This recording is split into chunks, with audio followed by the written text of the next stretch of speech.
राज्य सरकारचा शासन आपल्या दारी हा कार्यक्रम 5 जानेवारीला रायगड जिल्ह्यात होतोय। माणगाव तालुक्यातल्या लोणेरेमध्ये आंबेडकर तंत्रशास्त्र विद्यापीठ परिसरात हा कार्यक्रम होईल आणि यावेळी महाड तालुक्यातल्या तळीये दरडग्रस्त 63 कुटुंबांना पक्की घरं दिली जातील अशी माहिती पालकमंत्री उदय सामंत यांनी दिली। विकसित भारत संकल्प यात्रा कार्यक्रमांतर्गत केंद्रीय पेट्रोलियम आणि नैसर्गिक वायू मंत्री हरदीप सिंग पुरी यांनी चंद्रपूरमध्ये उपस्थिती लावली। 9 वर्षातील मोदी सरकारच्या 22 निवडक आणि महत्त्वाच्या योजनांची माहिती यावेळी पुरी यांनी नागरिकांना दिली।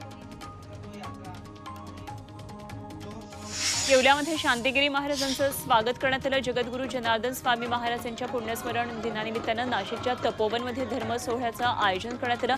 शांतिगिरी महाराज यांच्या उपस्थितीमध्ये हा सोहळा पार पडणार आहे। अयोध्येतल्या राम मंदिरासाठी जय बाबाजी परिवाराकडून 32 लाख रुपये देणगी देण्यात आली।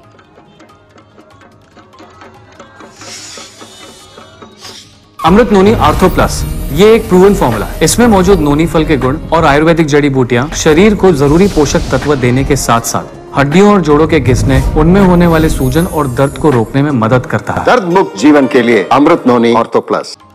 जम्मू काश्मीरच्या वैष्णोदेवीच्या दरबारी पहिला हिमवर्षाव झाला। यावेळी भक्तांनी हिमवर्षावाचा पुरेपूर आनंद लुटला। बर्फवृष्टीमुळे थंडीचा कडाका सुद्धा आता वाढला।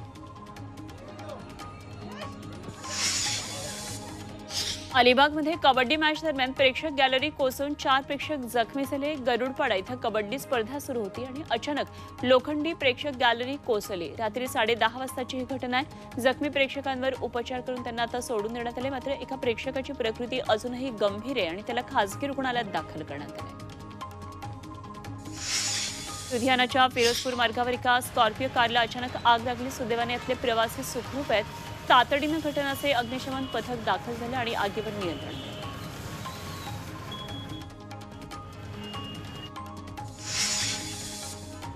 रशियन रत्नांवर G7 देशांनी घातलेल्या बंदीचा भारतातल्या उद्योगावर फारसा परिणाम होणार नाही असं मत व्यापार मंत्रालयातील अधिकाऱ्यांनी व्यक्त केलंय। जगामधल्या 90% हिरे प्रक्रिया उद्योग हे भारतामध्ये आहेत।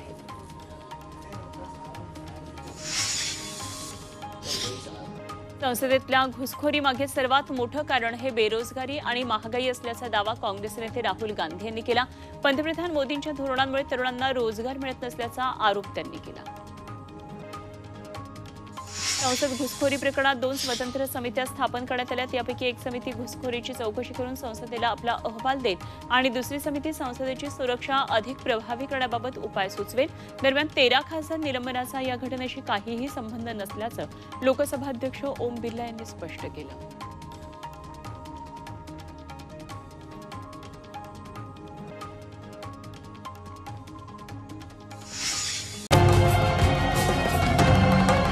छत्रपतींचा विचार म्हणजे